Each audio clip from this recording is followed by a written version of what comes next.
जगदीश त्रिवेदी के बिल्कुल नए वीडियोस के लिए सर्च करें Jagdish Trivedi official YouTube channel.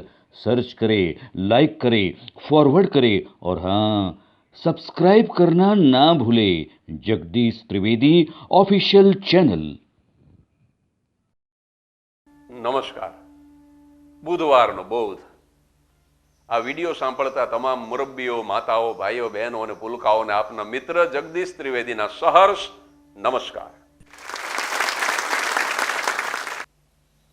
એક અડાબીડ જંગલ, એક ઘનઘોર જંગલ, જ્યાં માનવ વસ્તી ન હોય, હિંસક રાની પશુઓ ફરતા હોય એવું જંગલ, ને એમાં એક નદી, ને એની નદીના તીરે એક કુટિયા, અને કુટિયામાં એક સંત નિવાસ કરે છે. સવારનું બ્રાહ્મ મુહૂર્ત છે, એટલે સૂર્યોદય પહેલાનો સમય છે.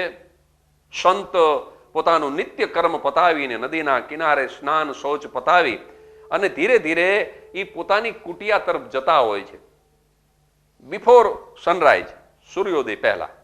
અને અચાનક એ સંતના કાને કોઈ બાળકના રડવાનો અવાજ આવે છે, અને સંત ચોંકી ઉઠ્યા કે આ જંગલમાં વર્ષો સુધી કોઈ માણસ આવી ન શકે, મેં વર્ષોથી કોઈ માણસને જોયો નથી, અને અહીંયા કોઈ માનવ બાળના રડવાનો અવાજ. એટલે જે તરફથી અવાજ આવતો હતો એ દિશામાં સંત ચાલ્યા, તો એક જાળીની અંદર કોઈકે નવજાત શિશુને છોડી દીધું છે. તાજા જન્મેલા બાળકનો કોઈકે ત્યાગ કર્યો છે. હવે આ બાળકને અહીંયા મૂકીને તો જવાય નહીં, કારણ કે હિંસક પશુઓનું આ જંગલ. એટલે તરત જ એ ઋષિએ, એ સંન્યાસીએ એ બાળકને તેડી લીધું ને પોતાની કુટિયામાં લઈ ગયા. પોતે માન્યું કે મેં તો સંસાર છોડી દીધો છે, પણ આ એક જવાબદારી કદાચ બાકી રહી ગઈ છે, અને આ જ જન્મની અંદર ઈશ્વર આ જવાબદારી પણ પૂરી કરાવવા માંગતું હોય છે. કર્મ નિર્જરા શબ્દ છે જૈન ધર્મની અંદર. આ એક કર્મ પૂરું કરવાનું હશે, એટલે ખુશી ખુશી જવાબદારીને સ્વીકારી લીધી. સરસ મજાની ગાય હતી પોતાની કુટિયામાં, એને દોવે, પોતાના પોષણ માટે એ ગાયનું દૂધ પીતા, ફળ જે કંઈ હતા એનો આહાર લેતા. તો ગાયને દોવે અને રૂ એ દૂધની અંદર જબોળી, અને ઓલું નાનકડું બાળક જે હતું ને એને ટોવે. ગાયને દોવે અને દૂધ ટોવે, એનાથી ટીપા પાડે, અને એમ ધીરે ધીરે બાળકને પોષણ મળતું ગયું. એને નવડાવે, એને ખવડાવે, પછી તો એ ફળ ખાતું થયું, ધીમે ધીમે મોટું થતું ગયું. સાહેબ, 18 વર્ષનો યુવાન થયો એ બાળક. પછી તો એ જંગલી પશુઓની સાથે રમતો. સિંહ, વાઘ, ચિત્તા, દીપડા, હરણ, એનું કાંઈ નવીન નહીં. એને પક્ષીઓ સાથે રમે, અને જંગલમાં સાહેબ પ્રાકૃતિક વાતાવરણમાં પ્રકૃતિને ખોળે આ બાળક ઉછરે ને એ યુવાન થયો. પછી ગુરુને વિચાર આવ્યો કે આને શાસ્ત્રોનું જ્ઞાન તો મેં બહુ આપ્યું, શાસ્ત્રો કંઠસ્થ કરાવ્યા, બધા જ ધર્મ ગ્રંથોનું જ્ઞાન આપ્યું, પણ એ પોથીનું જ્ઞાન છે. એને પ્રયોગ, એને પ્રેક્ટિકલ કરાવી દેવો જોઈએ. એટલે એક દિવસ ગુરુએ પોતાના 18 વર્ષના શિષ્યને બોલાવીને કીધું કે ઉગમણી દિશામાં, સૂર્ય જે દિશામાં ઉગે છે એ પૂર્વ દિશામાં તું 10-12 કલાક સતત ચાલજે, ચાલ્યા જ કરજે, ચાલ્યા જ કરજે. 10-12 કલાક ચાલીશ ને એટલે માનવ વસ્તી આવશે, ગામ આવશે. આ 18 વર્ષનો યુવાન થઈ ગયો, છતાં એણે પોતાના ગુરુ સિવાય કોઈ માણસને જોયો નહોતો, કોઈ સ્ત્રીને તો જોઈ જ નહોતી. એટલે 10-12 કલાક ચાલીશ એટલે ગામ આવશે, જ્યાં માનવ વસ્તી હશે, મારા ને તારા જેવા માણસો રહેતા હશે, ત્યાં એનો સમાજ હશે, એના મકાન હશે. એવી માનવ વસ્તીમાં જઈ અને તું આ ભિક્ષા પાત્ર લઈને જા અને ત્યાંથી ભિક્ષા લઈ આવ, બસ બીજું કશું જ તારે કરવાનું નથી, ગુરુ આજ્ઞા. એટલે હાથમાં ભિક્ષા પાત્ર છે, 18 વર્ષનો આ શિષ્ય છે, એ ઉગમણી દશમાં એ સતત ચાલ્યો. થોડું એને સંબલ પણ લીધું છે, રસ્તામાં ભૂખ લાગે તો થોડા ફળ સાથે લીધા છે, નદી આવે તો પાણી પીવે છે. એમ કરતા કરતા માનવ વસ્તી સુધી આ પહોંચ્યો. એક ગામમાં પહેલું જ જે મકાન હતું એની અંદર આ યુવાન દાખલ થયો. હવે બન્યું એવું કુદરતી કે એ મકાનની ઓસરીમાં એક સ્ત્રી, એક માતા, એ પોતાના નાનકડા બાળકને પૈપાન કરાવે છે, એને દુગ્ધપાન કરાવે છે માતા. એ આ યુવાને જોયું. હવે એને સ્ત્રી જોઈ જ નહોતી. એને આ દ્રશ્ય જોયું, નાનકડું બાળક આમ છાતીએ વળગેલું છે અને માતા એટલી બધી આનંદ વિભોર છે. બાળક પણ આમ પગ પછાડે છે માના ખોળામાં. બાળક દૂધ પીને ખુશ છે અને માતા દૂધ પીવડાવીને ખુશ છે. આ દ્રશ્ય એને જોયું, પણ વિચારમાં પડી ગયો કે આ શું હશે? એને કોઈ સ્ત્રીને જોઈ જ નહોતી. આ શું થઈ રહ્યું છે ખબર જ નથી 18 વર્ષના પુરુષને. પણ અચાનક બાજુમાં દ્રષ્ટિ પડી તો એના ગુરુ જેવો લાગતો એક પુરુષ બેઠો છે. એના વસ્ત્ર ભલે સફેદ હતા પણ એને દાઢી હતી ને માથે આમ પાઘડી બાંધેલી ને થોડોક એને પોતાના ગુરુ જેવો લાગ્યો. એટલે આ યુવાને એને પૂછ્યું, પુરુષને, કે આ શું છે આ મને જે સામે દેખાય છે? અને પેલી સ્ત્રી તો તરત શરમાઈને ઓરડામાં જતી રહી ઊભી થઈને. પણ પેલા પુરુષને ખ્યાલ આવી ગયો કે આ તદ્દન નિર્દોષ છે. 18 વર્ષનો હોવા છતાં આ માણસ માસૂમ છે, આ નિર્દોષ છે. એટલે એની જિજ્ઞાસાને સંતોષવા માટે થઈને પુરુષે બહુ સરસ જવાબ આપ્યો કે એ મારી પત્ની છે, એ મારી ભાર્યા છે, મારી પત્ની છે, એ સ્ત્રી છે.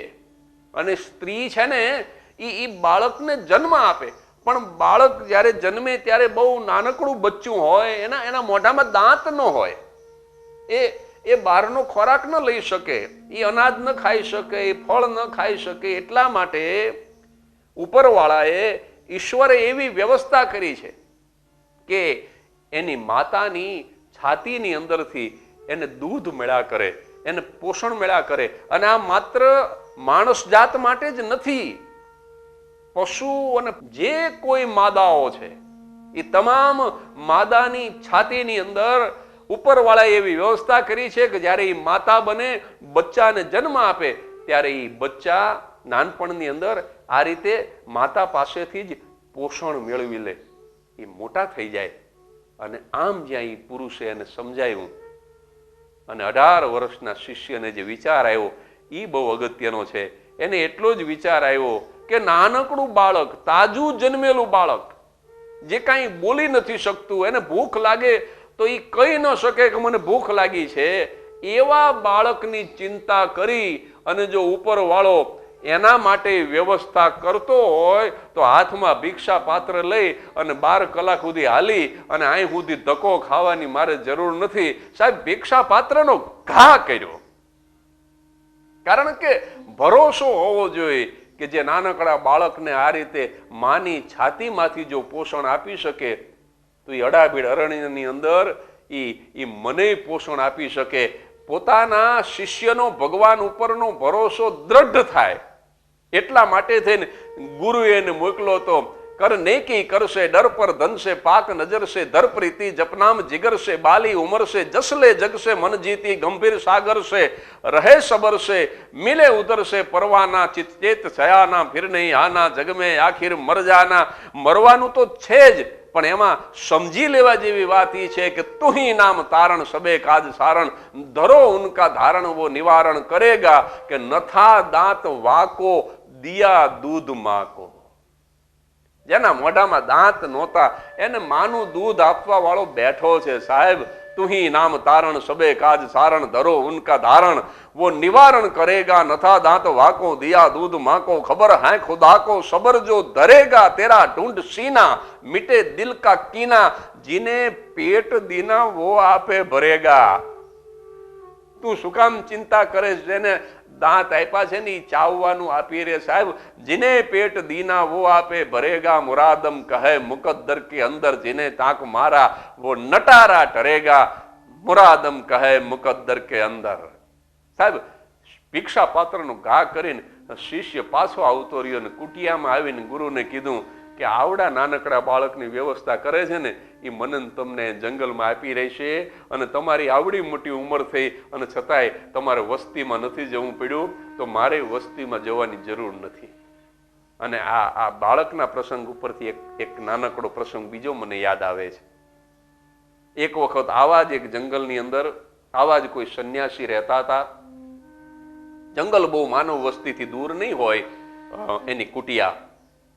એટલે એક દિવસ હાંકોટાણ પડકારા કરતું ટોળું આવ્યું માણસોનું, અને સાથે એક સ્ત્રી હતી, ને સ્ત્રીના હાથમાં એક નવજાત શિશુ હતું, અને હાથમાં લાકડી ને ધારિયા ને બધા હથિયાર, અને ગાળું બોલતું બોલતું ધૂળ ઉડાડતું ટોળું આવ્યું. અને સંન્યાસીની કુટિયામાં આવીને કે સંન્યાસી થઈને આવા ધંધા કરો છો, અમારા સંસારીઓની આંખમાં ધૂળ નાખો છો, નો કહેવાના વેણ કીધા, આ બાળક તમારું છે અને આ બાળકનો તમે સ્વીકાર કરી લો. અને આમ જ્યાં કીધું કે આ બાળકને તમે સ્વીકારી લો, એટલે સંન્યાસી આમ બે હાથ લાંબા કરીને એક જ શબ્દ કીધો કે ભલે. અને બે હાથની અંદર એ નવજાત શિશુને લઈ લીધું. એ ટોળું જતું રહ્યું, એની માતાએ જતી રહી. પછી આ મેં વર્ણન કર્યું એમ એ ઋષિ બિચારો ગાયના દૂધનું પોષણ આપે બાળકને. ધીમે ધીમે બાળક મોટું થયું. 5 વર્ષનો થયો એ બાળક. સાહેબ 5 વર્ષ એક ગાડી આપણા ઘરમાં હોય ને તો એ વેચતી વખતે આપણને ગમતું નથી.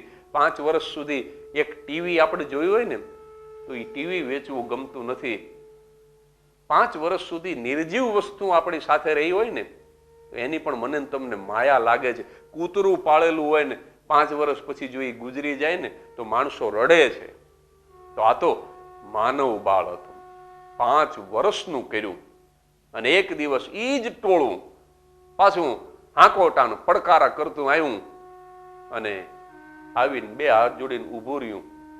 અને એ ટોળાના આગેવાને કીધું કે અમારી બહુ મોટી ભૂલ થઈ છે, અમે તમને પારખવામાં બહુ મોટી ભૂલ કરી, અમને માફ કરજો, અમે તમને ન કહેવાનો વેણ કીધા, પણ આ બાળકનો સાચો પિતા મળી ગયો છે, અને હવે એ બાળક અમને પાછું આપી દો. અને એ વખતે પણ એક જ શબ્દ બોલી, ભલે, એમ કહી અને બાળક ટોળાને સોંપી દીધું. સાહેબ આ બે ભલે છે ને, 5 વર્ષ પહેલા એક ભલે અને 5 વર્ષ પછીનું એક ભલે, આ બે ભલે વચ્ચેની જે અવસ્થા છે ને એ જ સાચી સ્થિત પ્રજ્ઞ અવસ્થા. આપણે ગીતાજીમાં શ્લોક આવે છે ને, સ્થિત પ્રજ્ઞસ્ય કા ભાષા સમાધિ સ્તસ્ય કેશવ સ્થિતદી કિમ પ્રભાષેત કિમાશીત વ્રજેત કિમ. અર્જુન પૂછે છે ને કે સ્થિત પ્રજ્ઞનું લક્ષણ મને જણાવો ગોવિંદ. તો આ દાખલો જે છે ને, આ દ્રષ્ટાંત છે ને, એ બહુ સારી રીતે સમજાવી દે કે આ બે ભલે વચ્ચેની અવસ્થા એ જ સાચી સ્થિત પ્રજ્ઞ અવસ્થા. તમે દોષિત ન હોય ને છતાં દુનિયા તમને ગાળ દે, તમને દોષિત કે અને આવડું મોટું આળ નાખે, અને છતાં ભલે બોલીને સ્વીકારી લેવું. અને 5-5 વર્ષની માયા બંધાઈ ગઈ હોય એવા બાળકને પાછું ભલે બોલી અને જેનું હોય એને સોંપી દેવું. સાહેબ આનાથી વધારે મોટી સ્થિત પ્રજ્ઞતા શું હોઈ શકે? તો આવી જ કોઈ બીજી મને ગમતી વાત લઈ આવતા બુધવારે ફરી આવીશ. ત્યાં સુધી સ્વસ્થ રહેજો, પ્રસન્ન રહેજો.